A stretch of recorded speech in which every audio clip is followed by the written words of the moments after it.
الحمد لله رب العالمين والصلاة والسلام على أشرف الأنبياء والمرسلين وعلى آله وأصحابه أجمعين ومن دعا بدعوة الإسلام إلى يوم الدين. أما بعد فأعوذ بالله من الشيطان الرجيم. بسم الله الرحمن الرحيم. يا أيها الذين آمنوا اتقوا الله حق تقاته ولا تموتن إلا وأنتم مسلمون واعتصموا بحبل الله جميعا ولا تفرقوا واذكروا نعمة الله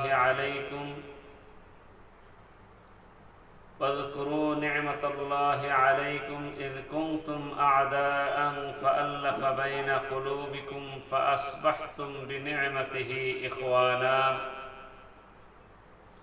وكنتم على شفا حفرة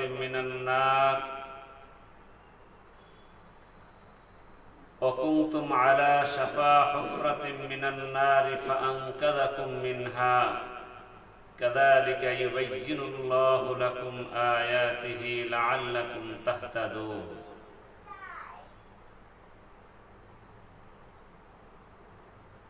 সুপ্রিয় মুসলিম মিল্লাত ভাই বোনেরা, শ্রদ্ধেয় উলামায়ে কেরাম, তুলাবায়ে ইলম, সর্বস্তরের দিনদার ইমানদার মুসলমান নরনারী ভাই বোনেরা, আসসালামু আলাইকুম রহমতুল্লাহি ওয়া বারাকাতুহু। আপনারা সকলে অবগত আছেন, গত কয়েকদিন আগে বিশ্ববরণ্য একজন প্রখ্যাত আলেমে দ্বীন, শাইখুল হাদিস, শাইখুল ইসলাম আল্লামা হযরত মাওলানা আহমদ শফি রহমতুল্লাহ আলাই ইন্তেকাল করেছেন। ওনার ইন্তেকালের পরে বাংলাদেশের প্রখ্যাত আলেমগণ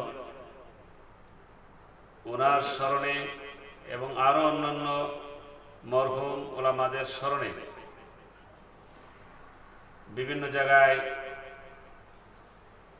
আলোচনা সভা ও দোয়া অনুষ্ঠানের ব্যবস্থা করেছেন এবং সেই সব আলোচনা ও দোয়া অনুষ্ঠানের মধ্যে উলামায়ে কেরাম, মুসলিম মিল্লাতের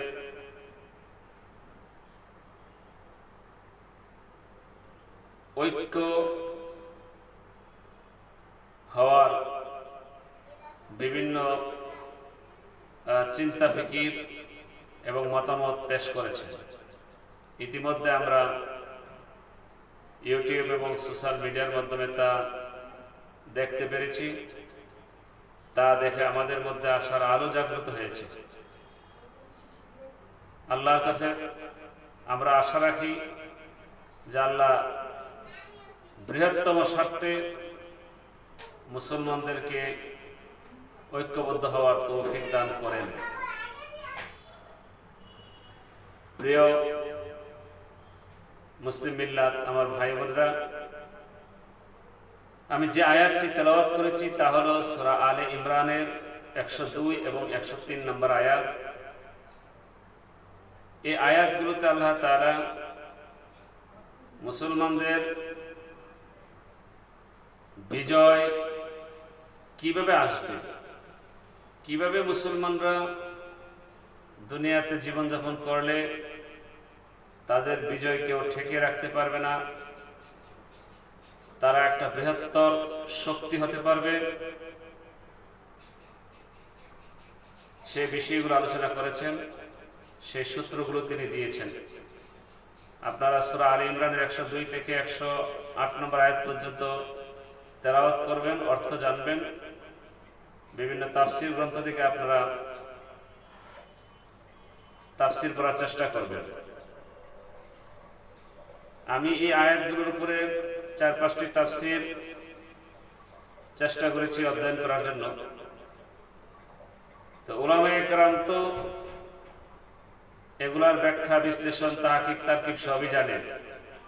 আমজনতা যেহেতু জানে না, তাদের উদ্দেশ্যে আমার তেলাওয়াতকৃত 2টি আয়াতের অর্থ আমি পাঠ করছি। মহান আল্লাহ তাআলা বলছেন, ইয়া আইয়ুহাল্লাযীনা আমানু, হে ঈমানদার ব্যক্তিগণ, ইত্তাকুল্লাহা হাক্কা তুকাতিহ, তোমরা আল্লাহকে ভয় করো যেরূপ ভয় করা উচিত, অর্থাৎ যথার্থ ভয় করো। ওয়ালা তামুতুন্না ইল্লা ওয়া আনতুম মুসলিমুন, তোমরা মুসলমান না হয়ে কেউ মৃত্যুবরণ করো না। ওয়াতাসিমু বিহাবলিল্লাহি জামিআ, তোমরা সকলে ঐক্যবদ্ধভাবে আল্লাহর রশিকে আঁকড়ে ধরো, মানে আল কোরআনকে আঁকড়ে ধরো। ওয়ালা তাফাররাকু, তোমরা পরস্পর বিচ্ছিন্ন হয়ো না। ওয়াযকুরু নি'মাতাল্লাহি আলাইকুম, এবং আল্লাহ পাকের নিয়ামত তোমাদের উপরে যা আছে তা স্মরণ করো। ইয কুনতুম আ'দাআন ফাআল্লাফা বাইনা কুলুবিকুম,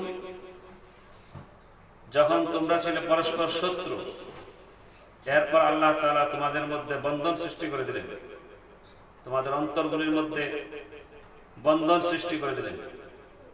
ফাআসবাহতুম বিনি'মাতিহি ইখওয়ানা, এরপর তোমরা হয়ে গেলে আল্লাহ তাআলার অনুগ্রহে পরস্পর ভাই ভাই। দ্বীনের অনুগ্রহে, ইসলামের অনুগ্রহে, ধর্মের অনুগ্রহে, ঈমানের বদৌলতে তোমরা পরস্পর ভাই ভাই হয়ে গেলে। ওয়া কুনতুম আলা শাফা হুফরাতিন মিনান নার, তোমরা তো জাহান্নামের আগুনের গর্তের কিনারা গিয়েছিলে। ফাআনকাযাকুম মিনহা, আমি সেখান থেকে তোমাদেরকে রক্ষা করেছি।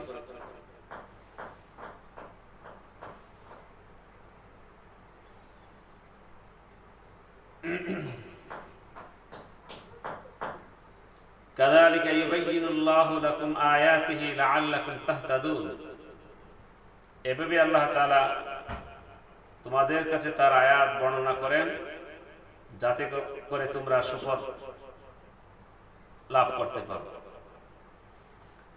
প্রিয় মুসলিম মিল্লাত, আমার ভাই বোনেরা এবং সম্মানিত উলামায়ে কেরাম, তুলাবে ইলম, এই আয়াতগুলোর তাফসীর আপনারা সকলে জানেন যারা উলামায়ে কেরাম আছেন। এজন্য বিস্তারিত ব্যাখ্যা বিশ্লেষণ এখানে করার প্রয়োজন বোধ আমি করছি না, সময় অনেক লম্বা হয়ে যাবে। তাই শানে নুজুল এবং অন্যান্য ব্যাখ্যা বিশ্লেষণে না গিয়ে আমি কয়েকটি আয়াত থেকে যে মেসেজটা আপনাদের সাথে শেয়ার করতে চাই তা হলো এই: স্কুল কলেজের ছাত্রছাত্রীরা অঙ্ক করার জন্য কিছু সূত্র প্রয়োগ করে, সায়েন্টিস্টরা বিজ্ঞান চর্চা করার জন্য সমীকরণ এবং সূত্র চর্চা করে, সেই সূত্রের মাধ্যমে সেগুলো প্র্যাকটিক্যাল করে, গবেষণা করে, চিন্তা করে। তা আল্লাহ তাআলা মুসলমান জাতিকে এত সুন্দর, এত বিশাল বড় একটি আসমানি কিতাব দিয়েছেন, সারা বিশ্বের মানুষের জন্য এই আসমানি কিতাবটা আল্লাহ দিয়েছেন। তো যারা হেদায়েত লাভ করেছে, ঈমান এনেছে, মুসলমান হয়েছে, তাদের জন্য এই কিতাবের মধ্যে অনেক সূত্র আছে, যেই সূত্রের ভিত্তিতে তারা একটি ঐক্যবদ্ধ জাতি গঠিত হতে পারে এবং একটা বিশ্ববিজয়ী জাতিতে পরিণত হতে পারে। পূর্বের যুগে সাহাবায়ে কেরাম এবং আজ থেকে শত শত বছর আগে প্রায় 950 বছর বলা যায় ইতিহাসের পর্যালোচনায় যে সারা বিশ্বের একক কর্তৃত্ব মুসলমানদের হাতেই ছিল। অথচ আজ কয়েকশো বছর যাবৎ মুসলমানরা সারা পৃথিবীতে সবচেয়ে বেশি অধপতিত, লাঞ্ছিত, নিপীড়িত, নির্যাতিত এক জাতিতে পরিণত হয়েছে। আগের তারা কেন এত শৌর্য, বীর্য, গৌরবের ইতিহাস তৈরি করতে পেরেছিল, আর বর্তমান মুসলমানরা কেন তা পারছেন না? এর কারণ খুঁজে দেখতে হবে। আমার ক্ষুদ্র জ্ঞান দিয়ে আমি যা পেয়েছি আপনাদের সাথে তা শেয়ার করতে চাই। তা হলো, আগের যুগের মুসলমানেরা কোরআন এবং হাদিসকে তারা শক্তভাবে আঁকড়ে ধরেছিল, আর বর্তমান যুগের মুসলমানেরা কোরআন হাদিস হাত থেকে ছেড়ে দিয়ে তারা তা থেকে বহু দূরে সরে গিয়েছে। কোরআন হাদিস নিয়ে তাদের চিন্তা, গবেষণা, চর্চা তারা ছেড়ে দিয়েছে। সূরা আলী ইমরানের 102 এবং 103 আয়াত যেটা আমি তেলাওয়াত করেছি, এখানে কিন্তু সূত্র আছে। আল্লাহ তাআলা মুসলমানদেরকে বলতেছেন, ইয়া আইয়ুহাল্লাযিনা আমানু, হে ঈমানদার ব্যক্তিগণ, ইত্তাকুল্লাহা হাক্কা তুকাতিহ, আল্লাহকে যেভাবে ভয় করা উচিত তোমরা সেইভাবে ভয় করো। আমরা কিন্তু মুখে বলি আল্লাহকে ভয় করি, বাস্তবে তার বিপরীত।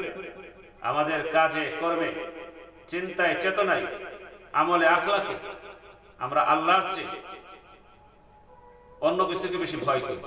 প্রকৃতপক্ষে আমরা আল্লাহকে ভয় করি খুব কম সংখ্যক লোক।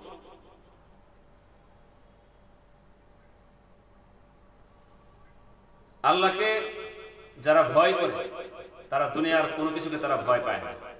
তারা মর্দে মুমিন, তারা কোনো বিজাতীয়কে, কোনো দুষ্ট চরিত্রের লোককে, কোনো জালেমকে, কোনো ফেরাউনকে, কোনো নমরুদকে, কোনো আবু জেহেলকে, আবু লাহাবকে তারা ভয় পায় না। আমরা দেখতে পাই ইতিহাসে আম্বিয়া আলাইহিস সালামগণ যুগে যুগে তাদের সমকালীন জালেমদের সাথে তারা আপোষহীনভাবে ইসলামী সংগ্রাম করেছেন। মানুষের জীবনে দুইটি সংগ্রাম, যারা ঈমানদার তাদের জন্য হলো ইসলামী সংগ্রাম, যারা অমুসলমান, বেদিন এবং তাগুদি শক্তির অনুসারী তাদের জন্য হচ্ছে তাগুদের পথে সংগ্রাম। আলেম ওলামারা জানেন, আল্লাহ তাআলা এই সূত্রটা কোরআনে দিয়েছেন, ওয়াল্লাযীনা আমানু ইউকাতিলুনা ফি সাবিলিল্লাহ ওয়াল্লাযীনা কাফারু ইউকাতিলুনা ফি সাবিলিত তাগুত। যারা ঈমানদার তারা সংগ্রাম করে আল্লাহর পথে, আর যারা বেঈমান, কাফের, তারা সংগ্রাম করে তাগুদের পথে, শয়তানের পথে। বাংলাদেশে 16 কোটি মানুষ মুসলমান, অথচ এত বড় একটা শক্তি মুসলমানদের, সেই শক্তিটাকে ছিন্ন বিচ্ছিন্ন করে, ডিভাইডেড করে, ভাগ ভাগ করে, একদল মুসলমানকে আরেক দলের বিরুদ্ধে লেলিয়ে দিয়ে বিভিন্ন ফেরকা সৃষ্টি করে ফায়দা লুটতেছে কারা? যারা নাস্তিক, যারা মুরতাদ, যারা বেঈমান, যারা দুনিয়াদার, ফাসেক, ফুজ্জার এবং বিদেশি প্রভুদের দ্বারা প্রভাবিত, যাদের কলিজার মধ্যে আল্লাহর ভয় নাই, আখিরাতের চিন্তা নাই, যাদের কর্মকাণ্ডের জবাবদিহিতার চিন্তা করে না, এমন সব লোক যুগ যুগ ধরে 16 কোটি বাংলার 90% মুসলমানদের উপরে কর্তৃত্ব করে যা ইচ্ছে তাই করে যাচ্ছে। যে কারণে এখানে নেই ইনসাফ, সুশাসন, ইসলামী বিধান, কিসাস এবং হুদুদ আজ পর্যন্ত এখানে প্রতিষ্ঠা লাভ করার সুযোগ পায় নাই। এই সুযোগ থেকে বঞ্চিত হওয়ার মুসলমানদের প্রধান কারণ হলো তাদের অনৈক্য, তাদের বিভেদ। এই অনৈক্য বিভেদ আমাদের দূর করার জন্য আমাদেরকে এগিয়ে আসতে হবে। আর কতকাল আমরা এভাবে বিভেদে জড়িয়ে আমরা আমাদের এই সুন্দর মাতৃভূমিকে হিন্দুয়ানি শক্তির অধীনে কর্তৃত্ব করার সুযোগ দেব? কবে আমাদের বোধোদয় হবে? কবে আমরা তা বুঝব? আমরা 16 কোটি মুসলমানের এত বড় শক্তি, আজকে আমরা এভাবে ডিভাইডেড হয়ে থাকবো কেন? আমরা 8-10টি পয়েন্ট নিয়ে আমরা কি বৃহত্তম স্বার্থে ঐক্যবদ্ধ হতে পারি না? আমাদের হিংসা, বিদ্বেষ, ভেদাভেদ বলতে পারি না? আজকে আমরা ভেদাভেদ করছি কি নিয়ে? টুপি নিয়ে, পাঞ্জাবি নিয়ে, পোশাক নিয়ে, দাড়ি নিয়ে। কার দাড়ি ছোট, কার দাড়ি বড়, কার টুপি লম্বা, কার টুপি গোল, কে পাঁচকলি, কে নকশাওয়ালা টুপি ইত্যাদি নিয়ে আমরা অন্তরের মধ্যে বিভেদ সৃষ্টি করে রেখেছি। আমার অন্তরে আরেকজনকে স্থান দেয় না, সে আবার তার অন্তরে আমাদেরকে স্থান দেয় না। এরকম একটা বিভেদ অন্তরের মধ্যে তৈরি করে আমরা দেওয়াল নির্মাণ করেছি। অন্তরে স্থান পায় না, কাছাকাছি বসার স্থান পাবে কি করে? আমাদের অনেকের আরো কারণ আছে। আমরা বিভিন্ন মাসলাকের অনুসারী হয়ে এই মাসলাকের লোক ওই মাসলাকের লোককে খারাপ জানিয়ে খারাপ বলি, গালমন্দ করি। আমরা ওয়াজ মাহফিলের সমালোচনার ভাষা, মাধুর্যতার পরিবর্তে গালাগালি, নিন্দা এবং ধুলাই করে একেবারে ছেড়ে দেওয়ার চেষ্টা করি, অপমান করে ছেড়ে দেই, তাকে ইসলাম থেকে খারিজ করে দেই। অথচ এখানে মাধুর্য ভাষায় দরদ নিয়ে যদি সমালোচনা করা, ইনডাইরেক্টলি করা হতো, কত ভালো হতো। সে তো আমার মুসলমান ভাই, আল মুসলিম আখুল মুসলিম, সে তো তাওহীদপন্থী, তাকে আমি দূরে ঠেলে দিচ্ছি কড়া সমালোচনা করে করে। আর একদল আলেম, বড় বড় আলেম আছে যারা অনৈক্যকে আরো বেশি ইন্ধন দিয়ে ছড়িয়ে দিয়েছে। তারা ঐক্যের কথা বলতেই পারে না। তারা মনে করে তারা ছাড়া বাকি সব বেঈমান, কাফের, বাতিল হয়ে গিয়েছে। আপনার বিরুদ্ধে আরেকজন বলছে, আপনি আরেকজনের বিরুদ্ধে বলছেন। এভাবে যদি খোঁজ করতে যায়, সবাই সবার ফতোয়া অনুযায়ী বাতিল। ওই কম্বলের মতো, যেই কম্বলের লোম বাঁচতে বাঁচতে সব শেষ, এই কম্বল দিয়ে শীতকালে শীত থেকে বাঁচা যাবে না। এইভাবে যদি এফরাত তাফরিক করতে থাকি আমরা, এ ভালো না, সে বলবে আমি ভালো না, আপনি বলবেন অমুকে ভালো না, অমুকে বলবে আপনি ভালো না, তাহলে মুসলমানদের যে কম্বল, কম্বলের সব লোম শেষ। এই কম্বল দিয়া শত্রুর মোকাবেলা করা সম্ভব নয়। দেশে ইসলামী হুদুদ, ইসলামী কিসাস, ন্যায় বিচার, সুশাসন কায়েম করা কখনোই সম্ভব নয়। ইসলামী কৃষ্টি কালচার আদর্শ বাস্তবায়ন করা কখনোই সম্ভব নয়। ভেদাভেদ বলতে হবে। এত পীর, এত আউলিয়া এদেশে জন্মিয়েছে, প্রত্যেকের একটা দরবার, প্রত্যেকেই দেখা যায় নিজ নিজ গ্রুপ নিয়ে সে খুশি, সন্তুষ্ট। ইসলামের বৃহত্তম স্বার্থে ছাড় দিতে নারাজ, লোভ লালসা ত্যাগ করতে নারাজ। কার কত মুরিদ আছে, বছরে কয়বার মাহফিল করা যায়, উরুস করা যায়, আর মুরিদদের থেকে কত পরিমাণ হাদিয়া পাওয়া যায়, কিভাবে লক্ষ লক্ষ কোটি কোটি টাকার মালিক হওয়া যায়। এই লোভ লালসা আজকে বাংলাদেশের অনেক পীরের মধ্যে সৃষ্টি হয়েছে। এই লোভ লালসা ত্যাগ করতে হবে। ক্ষমতার লোভ, পদের লোভ ত্যাগ করতে হবে। অনেকে পদের লোভের কারণে, ক্ষমতার লোভের কারণে ঐক্যবদ্ধ হতে চায় না। এই লোভ লালসা ত্যাগ করতে হবে। কেউ কেউ আছে এই দল বানানো, ওই দল বানানো, বিভিন্ন দলকে বিভিন্নভাবে ব্লেম দিয়ে তাদেরকে দূরে সরিয়ে রাখার চেষ্টা করে, অথচ মহব্বতের ভাষায় কথা বললে তাদেরকেও আমরা বুকে জড়িয়ে নিতে পারি, সেটা আমরা করছি না। আমরা আরো যেভাবে অনৈক্যগুলো সৃষ্টি করছি, এ হানাফি, ও শাফি, ও মালিকি, ও হাম্বলি, ও লামাজাবি, ও ওহাবি, ও সুন্নি ইত্যাদি বিভিন্ন নাম দিয়ে আমরা গালমন্দ করি।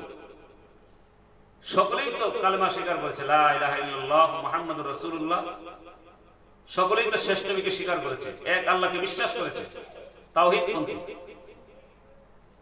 তাওহীদ কি আমানত, সিনু মেহ হামারা, মুমকিন নেহি মিটানা, নামো নিশা হামারা। প্রত্যেকের অন্তরের মধ্যে ঈমান আছে, তাওহীদ আছে, আল্লাহর একত্ববাদ আছে, শেষ নবীর প্রতি বিশ্বাস আছে, ইয়াকিন আছে। এত বাড়াবাড়ি কেন? কেউ কেউ আছে হুব্বে রাসূল নিয়ে এত অতিরঞ্জিত করে, যেরকম ঈসা আলাইহিস সালামের এক দল উম্মত অতিরঞ্জিত করে ওনাকে আল্লাহর পুত্র বানিয়ে দিয়েছে। এরা হেদায়েত থেকে বঞ্চিত হয়েছে। অতিরিক্ত বাড়াবাড়ি কিন্তু গুমরাহ হওয়ার একটা অন্যতম কারণ। মুসলমানদের জন্য আল্লাহ রাসূল সূত্র দিয়েছেন মধ্যম পন্থা অবলম্বন করার জন্য। ধরাধরি নেই, ছাড়াছাড়ি নেই, খায়রুল উমুরে আওসাতুহা, মধ্যম পন্থা অবলম্বন করা। কোরআনে কারিমেও আল্লাহ তাআলা একটা আয়াত এভাবে বলেছেন, ওয়ালতাকুম মিনকুম উম্মাতুন ওয়াসাতা, তোমাদের মধ্যে ওয়াসাতান উম্মত, মধ্যমপন্থী উম্মত, লিতাকুনু শুহাদা আলান নাস, যেন তোমরা মানুষের নিকট সাক্ষ্যযোগ্য হতে পারো। এই যে আল্লাহ তাআলা সূত্র দিয়েছেন, আমরা কেন মধ্যম পন্থা অবলম্বন করতে পারি না? কেন আমরা অতিরিক্ত বাড়াবাড়ি করি? একদল কট্টর হয়ে যায়, আরেক দল অতিরঞ্জন করি। মিলাদ নিয়ে, কিয়াম নিয়ে একদল আছে এত বাড়াবাড়ি না করলে এর মুসলমানই থাকবে না, আরেক দল আছে করবেই না। কেন? পূর্বের আকাবেরা তো করেছে, বহু বছর যাবত এটা চলে আসছে। এটাকে হঠাৎ করে দেশ থেকে উধাও হয়ে যাবে, চলে যাবে? এর জন্য সময়ের প্রয়োজন, ধৈর্য ধরে এগুলো মানতে হবে। আমাদের বাপ দাদা পূর্বপুরুষরা এগুলো করে আসছে, আমরা এক সময় করতাম। হঠাৎ করে দেখো এগুলো সব মানুষ ছেড়ে দিবে না, যেটা বহু যুগ থেকে প্রচলিত হয়ে আসছে। বহুত বড় বড় আকাবিররা এগুলি করে আসছিল। এখন অনেকেই এটাকে মুবাহ বা নফল গণ্য করে তা থেকে দূরে থাকে। তা আকাবিরদের পরামর্শ হলো, যেখানে হয় বাধা দিও না, যেখানে না হয় সেখানে করতে যাও। এটার সুন্দর একটা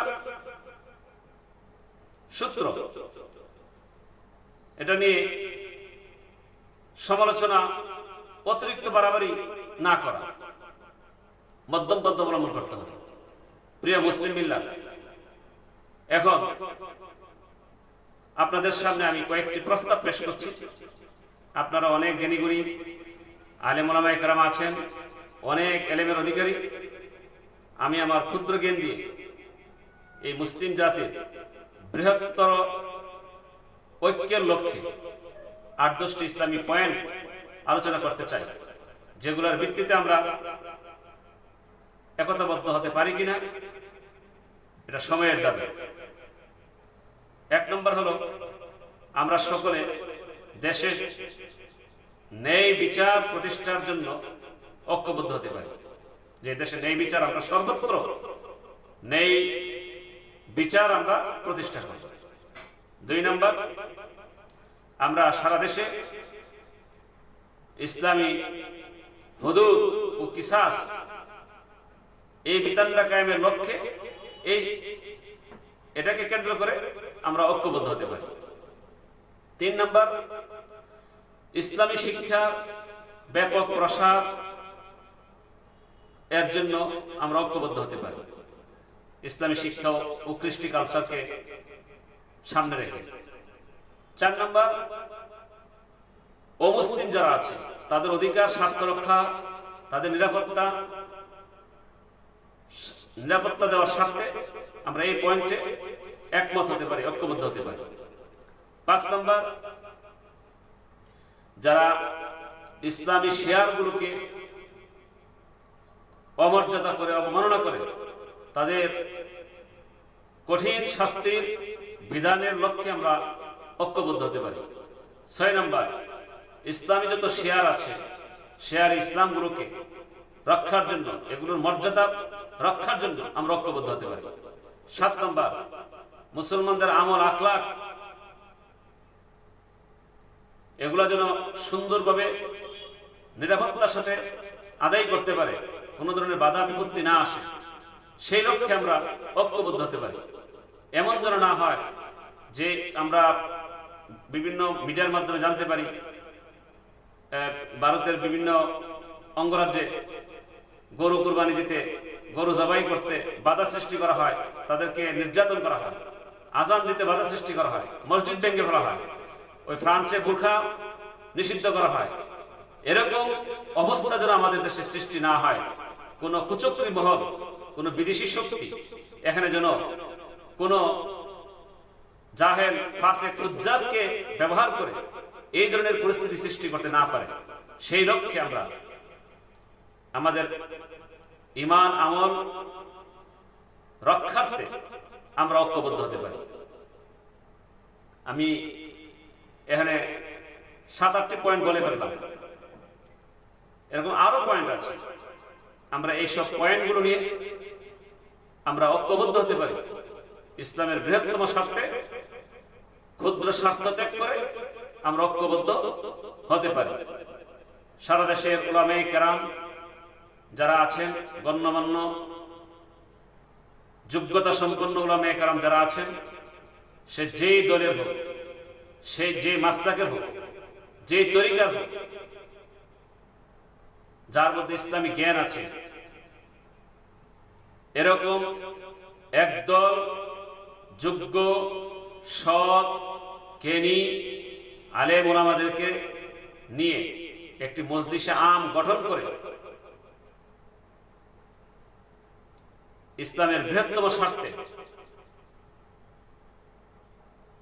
কতগুলি পয়েন্টের ভিত্তিতে আমাদের কর্মসূচি দেওয়া উচিত, যেন কোনো বাতিল শক্তি, অপশক্তি, বিদেশি শক্তি, কুচক্রী মহল 16 কোটি মুসলমানের উপরে যা ইচ্ছে তাই করে যেতে না পারে। আমরা যদি এরকম একটি মজলিসে আম গঠন করতে পারি, তাহলে আশা করি যেই আমাদের সরকার প্রধান হবে সেই তাদের কথা মানতে বাধ্য হবে। এখানে দিন দিন ইসলামী শিক্ষার প্রভাব কমতেছে, স্কুল কলেজ ইউনিভার্সিটিতে ইসলাম শিক্ষা ব্যাপক কমতি হচ্ছে। ইন্টারমিডিয়েট এক সময় ইসলাম শিক্ষা ছিল 200 নম্বর, আর্টসে বাধ্যতামূলক সাবজেক্ট, এখন সেটাকে অপশনাল করে দেওয়া হয়েছে। 16 কোটি মুসলমান তাদের সন্তান যদি স্কুল কলেজ ইউনিভার্সিটিতে ইসলামী শিক্ষা না পায়, সে বাধ্য না হয় পড়তে, তাহলে সে আদর্শ নাগরিক কিভাবে হবে? তার চরিত্র গঠন হবে কিভাবে? সেজন্য এইসব বিষয়গুলো আমাদের বোঝা উচিত। আমরা এখনো যারা অনৈক্যের আগুন সৃষ্টি করে যাচ্ছি, আমাদের সাবধান হওয়া উচিত। আমাদের অনৈক্যের কারণে আমাদের অনুসারীরা বিভিন্ন জায়গায় ফিতনা ফাসাদ সৃষ্টি করে, মারামারি হাঙ্গামা সৃষ্টি করে যাচ্ছে, আর আমরা এরকম তাফরিক হতে হতে এক দলের চেহারা আরেক দলের দেখতে পারি না। আর এই সুযোগে এত বড় বৃহত্তম শক্তি মুসলমানদের, 16 কোটি মুসলমান, এত বড় শক্তি থাকা সত্ত্বেও গুটি কয়েক ফাসেক ফুজ্জার সারা দেশে তাদের মন করা কৃষ্টি কালচার আদর্শ চালিয়ে যাচ্ছে। এর জন্য কি আলেম ওলামা কেরাম দায়ী নয়? তাদের অনৈক্য কি দায়ী নয়? সাধারণ মানুষকে জিজ্ঞেস করে দেখেন, এইসব অপকর্ম করার সুযোগ কাদের কারণে পাচ্ছে?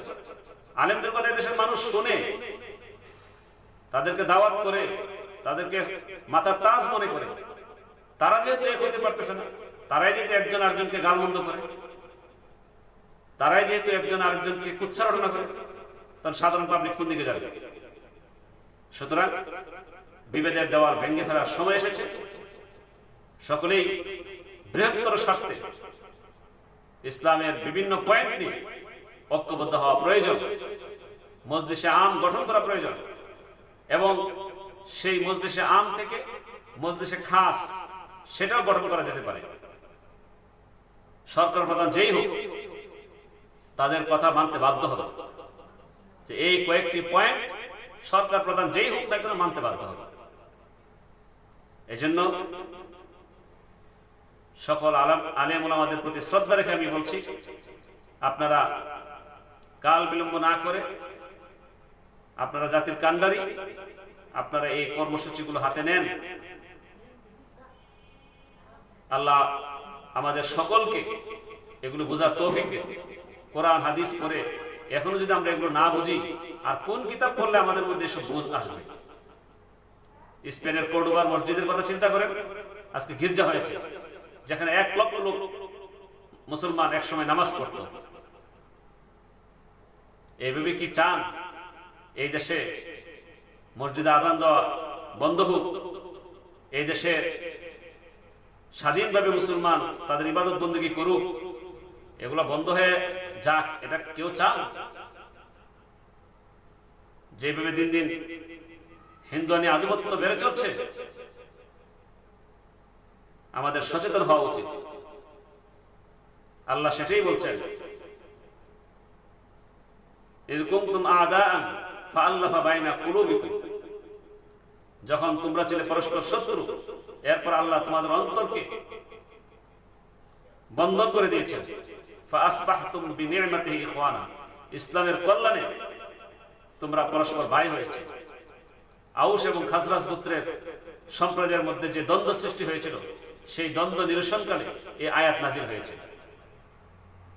আপনারা সকলেই এটা শানে নজুল জানেন, আলেম ওলামারা যারা আছেন আপনারা জানেন, এজন্য বিস্তারিত বলার প্রয়োজন নেই। আজকে আমরা মাথায় টুপি পেয়েছি, গায়ে পাঞ্জাবি পেয়েছি, দাড়ি রেখেছি, সিগার আসকার পেয়েছি, কোরআন হাদিস পড়ার সুযোগ পেয়েছি। এগুলো কি আল্লাহর দেওয়া নিয়ামত নয়? এই নিয়ামত গুলো পেয়ে আমরা যদি ঐক্যবদ্ধ না হয়ে এরকম আলাদা আলাদা থাকি, কি লাভ হবে? হাজার হাজার লক্ষ লক্ষ ইট আপনার বাড়িতে থাকলে লাভ হবে কি? যদি তা মাল মশলা, রড, সিমেন্ট দিয়ে, ইঞ্জিনিয়ার দিয়ে, মিস্ত্রি দিয়ে, যুগালি দিয়ে একত্রিত করে একটা প্রাসাদ নির্মাণ না করেন, তো সেই ইটের কারি পরে থাকলে লাভ হবে কি? তার ভিতরে কি আপনি আশ্রয় নিতে পারবেন? বৃষ্টি থেকে রক্ষা পেতে পারবেন? রোদ থেকে বাঁচতে পারবেন? চোর ডাকাত থেকে নিজের মাল হেফাজত রাখতে পারবেন? আপনাকে প্রাসাদ তৈরি করতে হবে। আর প্রাসাদ তৈরির যে সিস্টেম, ইঞ্জিনিয়ার আনতে হবে, মিস্ত্রি আনতে হবে, যুগালি আনতে হবে, সবগুলোকে একত্রে সেটিং করার ব্যবস্থা করতে হবে। আর কবে আপনারা বুঝবেন? এইভাবে অনেকের আগুন ধাউ ধাউ করে জ্বালিয়ে রেখেছেন, এগুলো আমাদেরকে ভুলতে হবে।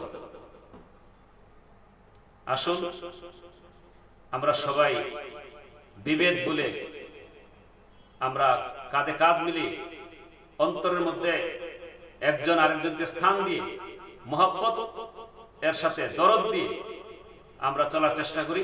দরদের সাথে সমালোচনা করি। ভুল হতেই পারে মানুষের, কার ভুল নেই? কোন আলেমের ভুল নেই?